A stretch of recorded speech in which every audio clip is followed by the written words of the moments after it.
2017 was an incredible year for gaming, especially for a JRPG fan like myself. I personally never believed that JRPGs were dying, but it is still very nice to see a resurgence, with tons of awesome titles like Persona 5, Nier Automata, Xenoblade Chronicles 2, Tales of Berseria, and many, many more. We also saw the release of the Nintendo Switch, which has been an instant hit and has given us awesome titles like Breath of the Wild and Super Mario Odyssey. 2017 was my favorite year in gaming for a long time, so today I want to go over my favorite games of 2017 and make my pick for Game of the Year. I do want to preface this by saying that I am primarily a JRPG fan, and naturally that is what I will be mainly talking about. And also, everything I say in this video is just my opinion. I would love to hear what you guys think, so leave a comment below on your favorite games of 2017. So I'm going to start this off by giving you guys my nominations. I've got 5 games that I strongly considered for my Game of the Year, so I want to delve into each of these and give you guys my rationale before making my final pick. The first game is Persona 5. This was a game that I was really looking forward to, and it definitely met my expectations in every way. The game just oozes with style. Everything from the menus to the character designs and art just looked really cool. The first arc of the game really pulled me in. It made me really hate the villain and empathize with Ann, Ryuji, and the rest of the characters that were affected by the villain's tyranny. I also love the fact that the entire cast were outcasts in different ways, with Joker being an alleged criminal, Ryuji being a rebel, Yusuke being obsessed with art, Futaba being a social outcast, Ann constantly being judged for her looks, Makoto being judged for her brains, and Haru for her socioeconomic status. And of course there's Morgana, who has no idea who the hell he is.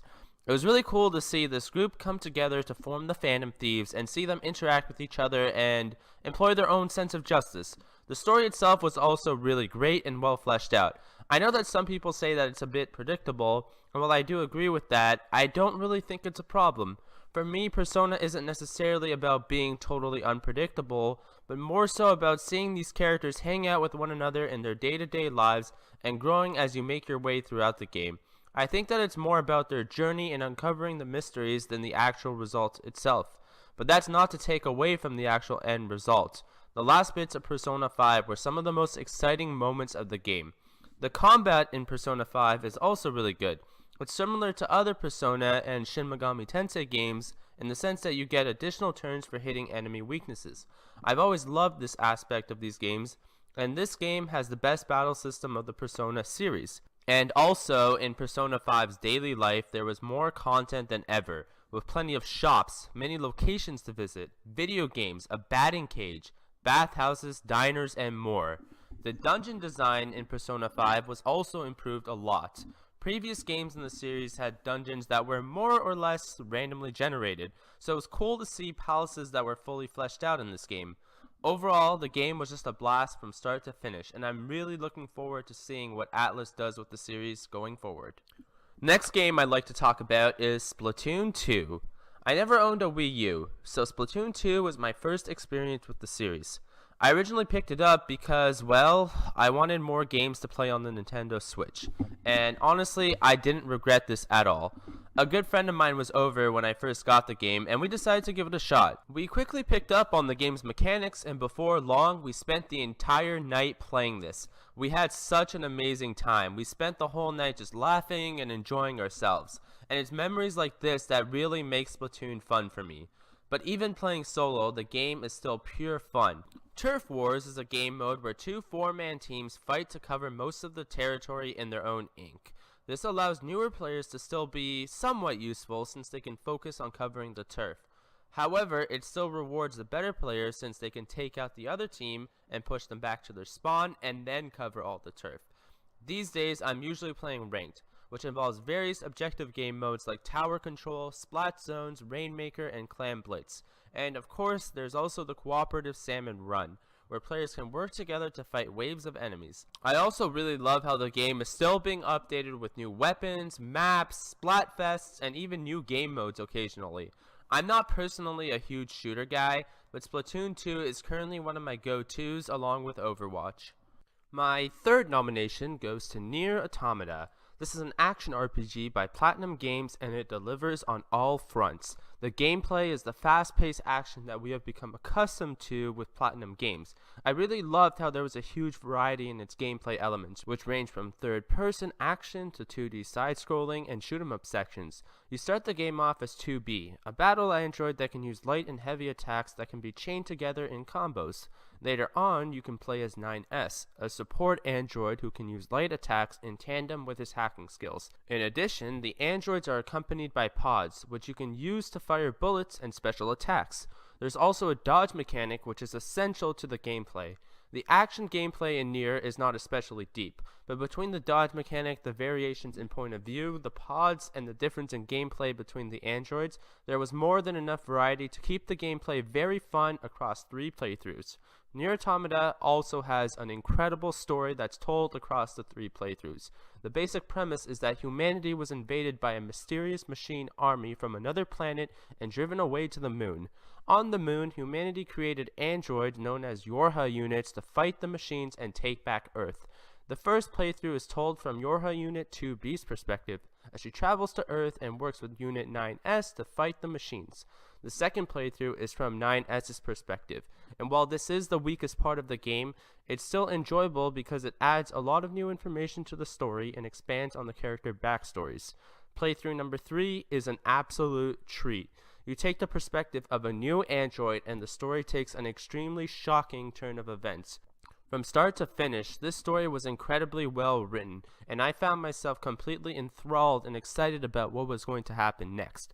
On top of that, I even found myself caring deeply for all the androids, 2B, 9S, and the android you play in the third playthrough.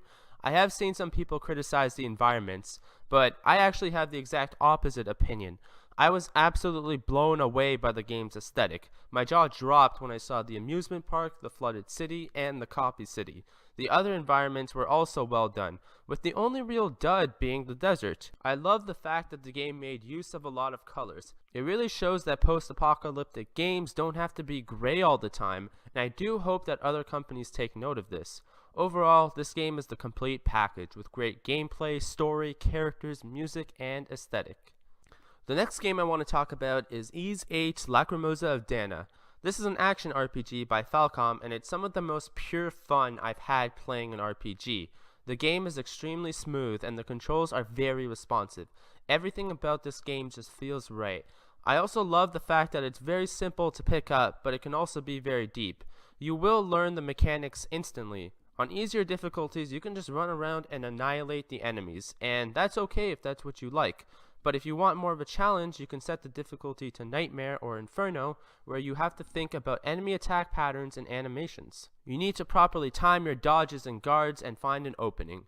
Ys 8 features fast transitions between party members. This allows for a lot of variety in the gameplay, since you will constantly be switching between characters, and it's very advantageous to do so. Every character has their own weapon attribute, which can have an effect on which enemies they're strong and weak against.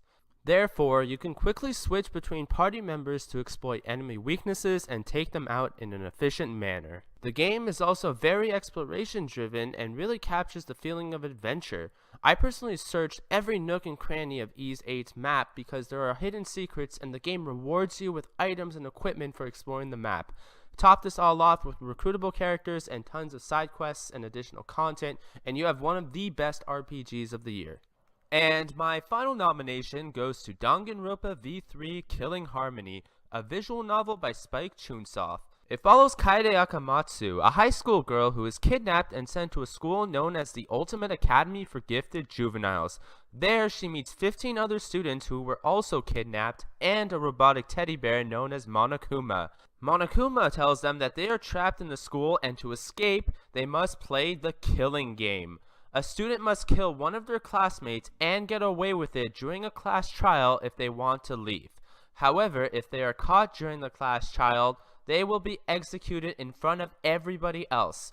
The story kept me glued to my screen for a week and a half as I binged through this game. The murders in this game were all well thought out, and the trials were fantastic this time around. There were lots of brand new mechanics, with the most notable being scrum debates, a heated discussion about an especially important topic. The characters in Danganronpa are surprisingly well written, especially considering the fact that there are so many of them. While most of them don't necessarily change throughout the game, they are already very interesting to begin with. Part of this is the fact that every character has an ultimate talent, a skill that they are exceptionally good at. This can be anything from the ultimate pianist to the ultimate magician to the ultimate astronaut.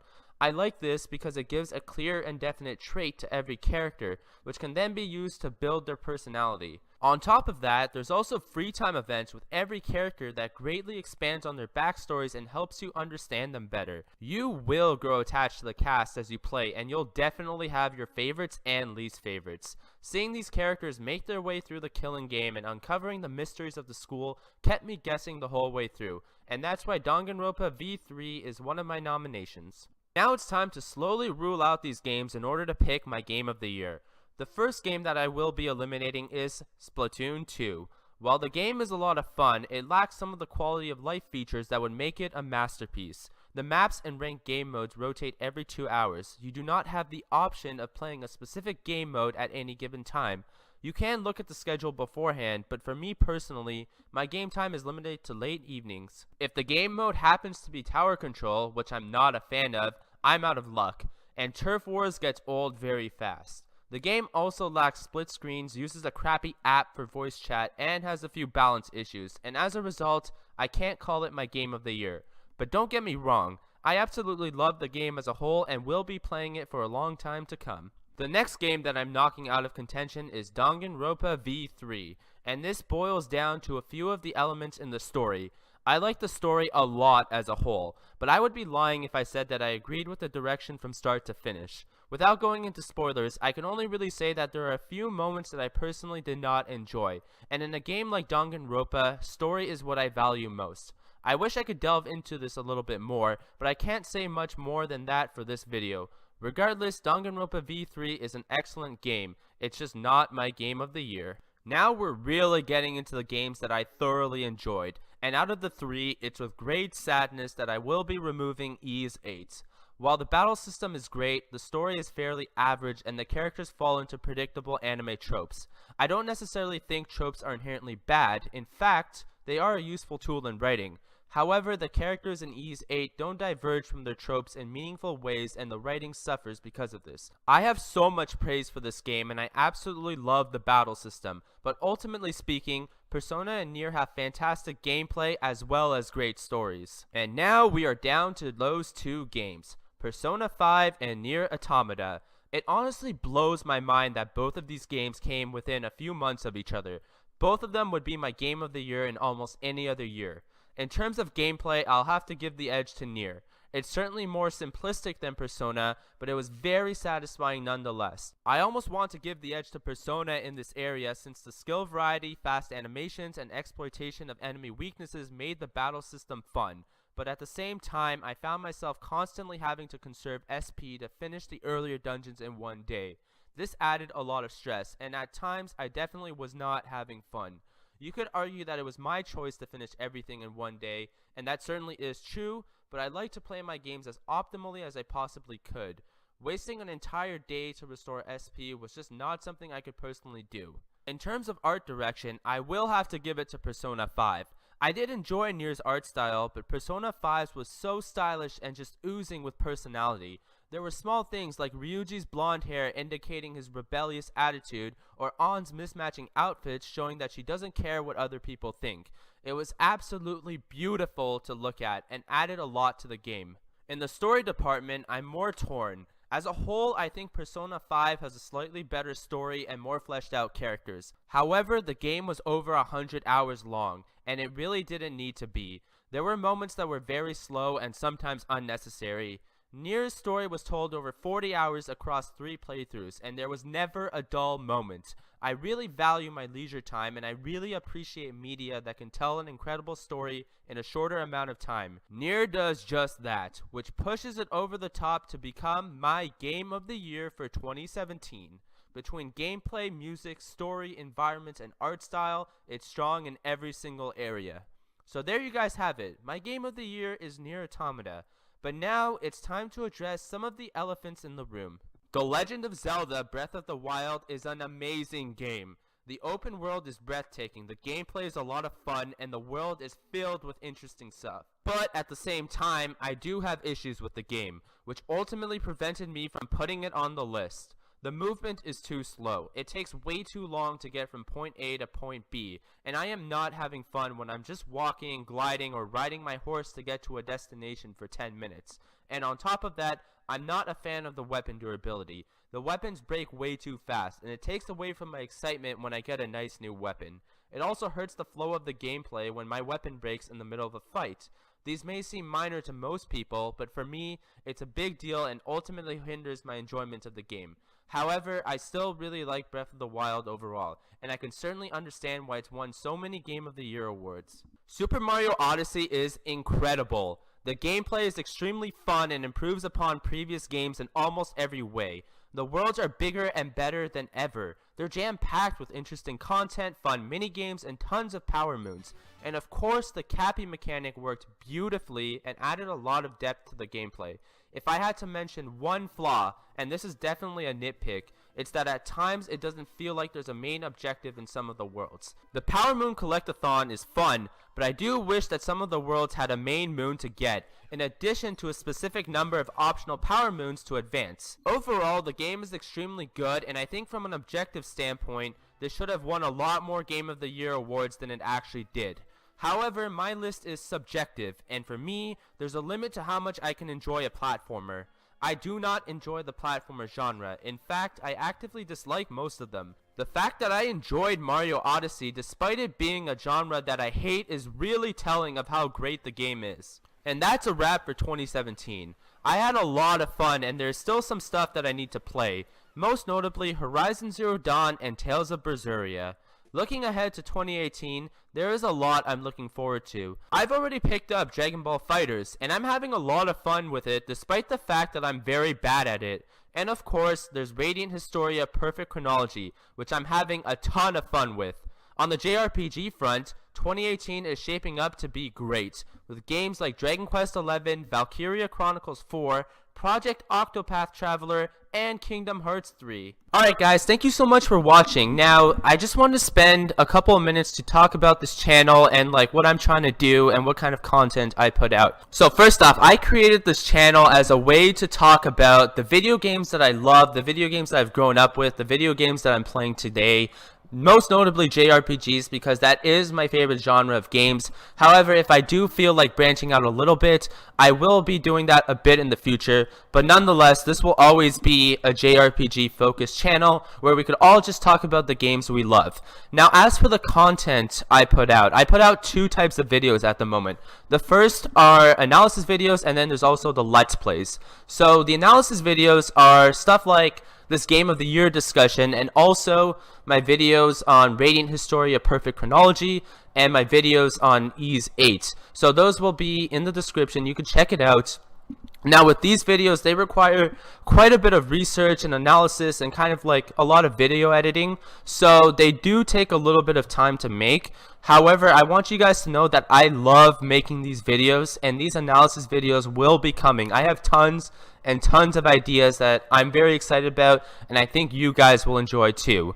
As for the Let's Plays, I hear you guys loud and clear. I understand that an hour-long video might not necessarily be what somebody wants to watch, and I have recognized that and learned that as I've been creating this channel and making content. So I do have a bit of a compromise.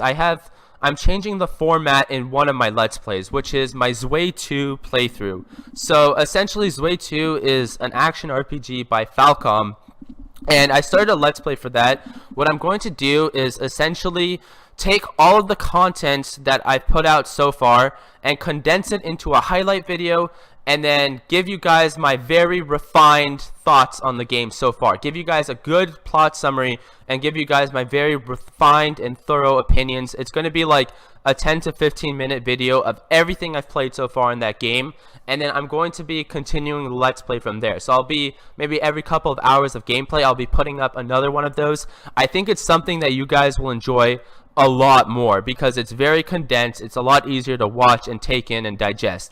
So be on the lookout for that. That's going to be out in a couple of days, and I would love to hear your feedback on that video. Now, as for the Tales of Vesperia video, that's going to continue as is for now. I plan on uploading that around 3 times a week. And the reason being is that essentially I've already put in over 30 hours into that game, and I don't want to put unfinished content on my channel. So I want to follow through with that Let's Play, finish it off, and then once I'm finished Tales of Vesperia and Zwei 2, I do want to focus more on the analysis videos and put them out in a more timely and a very quick manner. And then once that happens, I'm going to open up the floor for Let's Plays again, future Let's Play discussions. I'm not 100% sure what I'm going to be doing with Let's Plays going forward. I'm definitely going to slow them down. I may stop them entirely. When that time comes, I do want to open it up to you guys and kind of have a conversation about that. I personally really love doing these Let's Plays, but I do recognize that it is a little bit difficult to watch. So when the time comes, I will open up the discussion about that. And anyways, that's about all I've got to say about my channel. And if you've watched to this point, thank you so much, and I hope you all have a great day.